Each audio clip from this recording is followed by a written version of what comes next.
Well, the San Diego City Council is considering a new law that would eliminate the monthly pet fees renters face in the city and crack down on other junk fees. Joining me now to talk more about this, we have real estate expert Ken Kaplan. Ken, I want to thank you for being here this afternoon. Of course.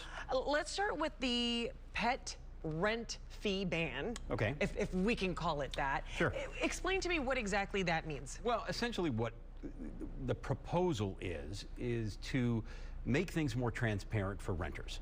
So if there are going to be fees, know what they are up front.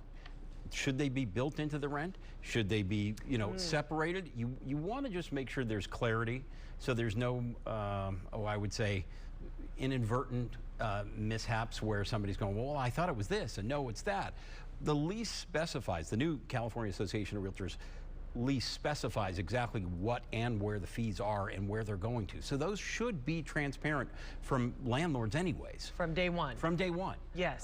And it should be in their advertising exactly what is included and what is not. So if tenant pays utilities, what utilities? Yeah. SDG&E, water, trash, I mean, what utilities do tenants pay? And I'm glad you bring this up because obviously we're hearing a lot of these fees they're going up. Yep. We're seeing an increase every year. Does that fall on the homeowner, or does that fall on the landlord, or does it fall on the person who's renting? And then it's going to depend on if it's, if the landlord, if it's an individually owned unit, and a landlord is incurring the cost of the HOA that they bill them for, water and so forth, then, at that point, you got to go, okay, what is the tenant's responsibility? What's the landlord's responsibility? Because the landlord has no control over what costs go up. Sure. How do they pass that along to the tenant?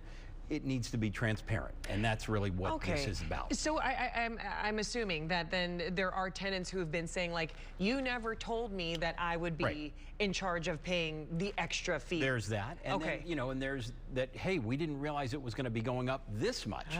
And so everything, everything needs to be deemed reasonable to be deemed enforceable.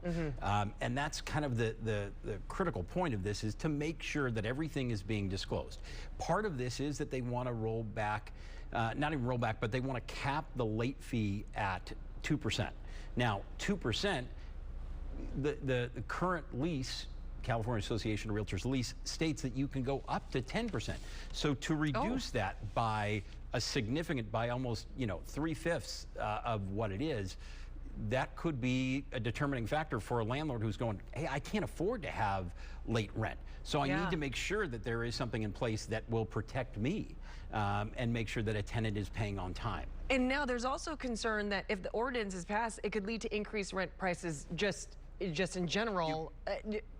Conceivably it could. I mean, because if a landlord needs to take into account that, gosh, I need to look for this, I need to look for that, my cost could go up on this, my cost could go up on that, they may raise the rent between tenants.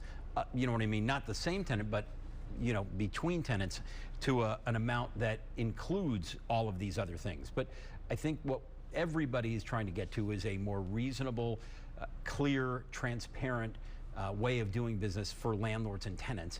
But it needs to be fair for all parties, and I think that's kind of the critical part. Until this is passed, because we know that the City Council is considering this, if I'm a renter and I'm about to rent a property, what are some of the things that you tell them that they should know ahead of time? As a renter, make sure that you're checking with the landlord to say, are there any additional fees I need to know about? Are there additional fees that need to be disclosed to me? Make sure you get everything in writing, right? Everything needs to be in writing. Document, memorialize those conversations with follow-up texts, follow-up emails, and then as a tenant, just these days, be careful of scams. There are scams out there. Right. Don't send deposits before you've even seen a property. I mean, things of that nature. Just be careful. Be a wise consumer. There you go. Okay, Ken. I feel like we can talk more about this anytime. So we'll have you back on. Okay. How about? Thank you so much.